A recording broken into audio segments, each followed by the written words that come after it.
my personal power. And when we ascend to the highest we can be, Nietzsche calls that then this Übermensch that was totally misunderstood by Hitler and people like him talking about a superior race. He wasn't talking about a race of people. He was talking about individual growth. Embracing the will to power. Coming to the place of, and I hesitate to say highest achievement because this is a force that drives us without the conscious level there. You follow what I'm talking about? Anybody not get it? Nietzsche's kind of a foreign figure to us sometimes. So we have a few minutes. Someone give me feedback. What is Nietzsche talking about?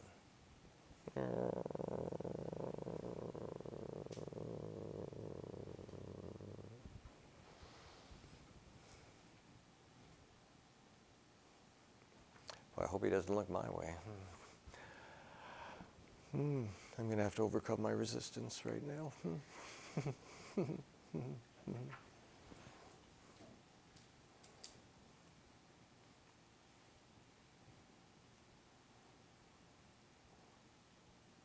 We do it the passive way. Go ahead. Kind of like ambition, like it's the drive to make your life better. Or Any comments? life, Go ahead. your person better. Go ahead. Any comments? Is that accurate?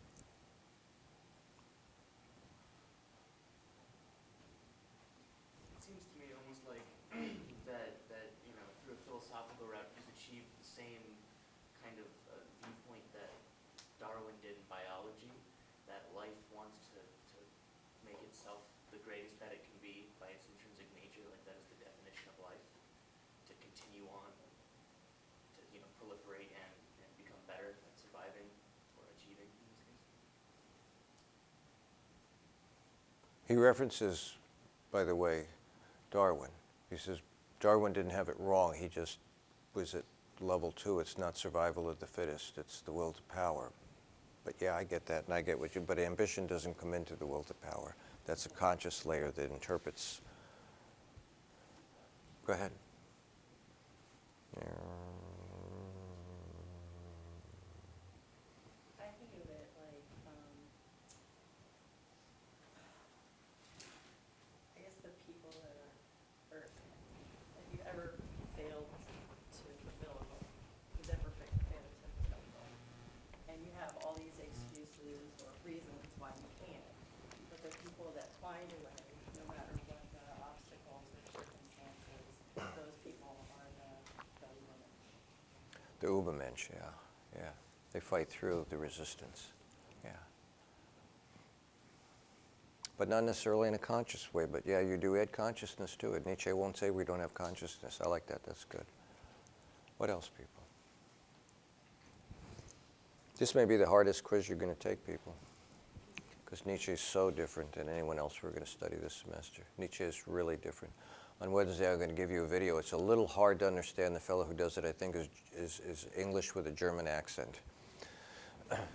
But then I have literally translated what he says, and I'll bring it up on the board so we see it. I think it's real important you understand. Not because it's Nietzsche, but because science is pretty well pointing us in this direction. It's just fascinating that, oh, maybe it isn't for you, it is for me, that there's more going on than what we're aware of. Go ahead. Although we're not created equal, we all do still have the potential To grow. to keep moving. Sure, sure. Yeah, I mean, you know, look, we have different levels. I mean, it just happens out there. I played hoop and tennis in my life. I went to school and scholarships. My greatest claim to fame in tennis is I took out a young lady who was an amateur who was ranked 3rd on the whole Eastern Coast. So, whoa, I can't get any better than that. Well, then I never did.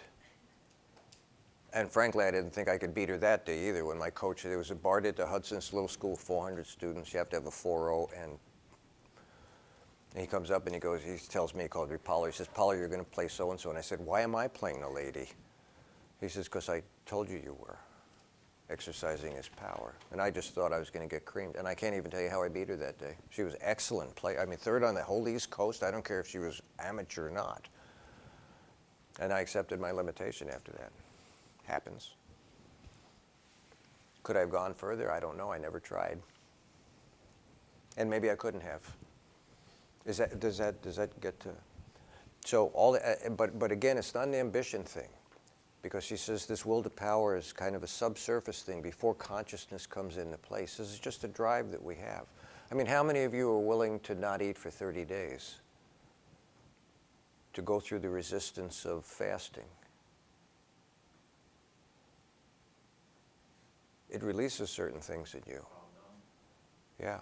Certain things happen inside you that's really interesting. Say louder for me, beside. Well, you have to be, I think you have, well, that's interesting, because when I went through it, I was going through the cancer tree. I went 7.5 weeks without food. I lost 54 pounds. Towards the end, I embraced it, but not in the beginning. You're right. I mean, they rated, this has nothing to do with class, but they gave me 70 rads of radiation. My whole, you know what a canker sore is when you get these little white spots? My whole mouth was a big canker sore. Water burnt when I would drink it. So there was no eating at all, but I adjusted to it. If I got through the first 30 seconds in a day of hunger, I mean hunger, when you don't eat for 30 days, your body wants. I went 72 days, 54 days, or 7.5 weeks, whatever that is, about 42, 43 days. But once I got through that, it was a different world. It was really weird. You don't think of food. Different things go through you. You know, it's just, but yeah, there's a resistance. And how many of you would be willing to embrace that resistance? Look, it's like sports.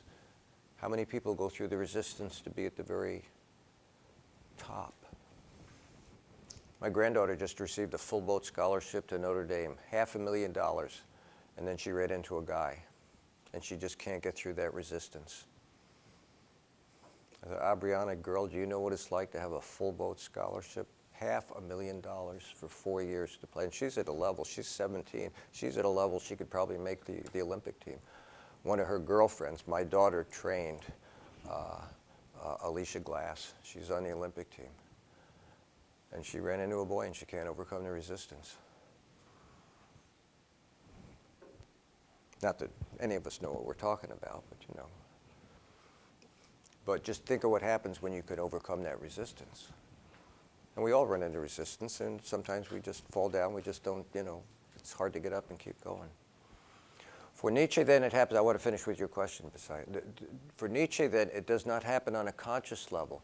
But once we realize that we've encountered resistance that's overcoming us, then we can make a conscious choice to press into that resistance and to try and overcome it. And I think that's a key part of Nietzsche's understanding. It just goes by us. You have so many options, well, I'll just do something different. And there's nothing wrong with that. But what happens when we learn how to press through? Yeah, I know you only have a C. What happens if you press through and get a B? I mean, is this class that important, or is it the process of pressing through that's important? Yeah, everybody would like an A, but what if you learn to press through resistance? Of course, you're really not thrilled with, and you press through it anyway.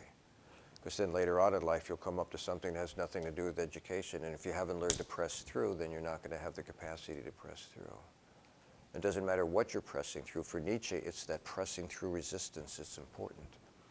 And when you learn that skill, when you learn how to press through resistance, then growth opens up to you. You can do what you want to do. You may be limited by IQ and things like that, but you can press through what you want to. But not without learning to overcome. So what's important in Nietzsche, will to power, it's at a subconscious level, unconscious level, and that it's manifested through resistance. If you don't learn how to press through resistance, you don't have growth. He's not condemning anyone. For Nietzsche, Nietzsche sees no morality. Nietzsche says you're condemned. This is the beginning of existential. You're condemned to this freedom. You don't have choices, therefore there's no morality. Well, Nietzsche's wrong, because once we have a choice and I make a decision, I'm responsible for what I do. I think he's wrong in that regard. But the whole idea of the sub-level will to power, frankly now, when we look at it from a point of view of physics, he's got his hand on something. How he figured that out 100 years plus before, who knows? Maybe who cares? Right? Hey, I know who I'm talking. I know my audience. I'm cool. Any other? You really need to know Nietzsche. Nietzsche's not going to be easy on this quiz, people. I'm not going to ask hard questions, just basic questions. You need to really understand Nietzsche. When we get together on Wednesday, I'm going to go through a few more videos. I want to talk about your essay. Maybe we'll write your essay together. Maybe that would be helpful so we don't lose any points about this. Any questions for me then? Be safe when you go home. If you came in late, let me know you're here, please.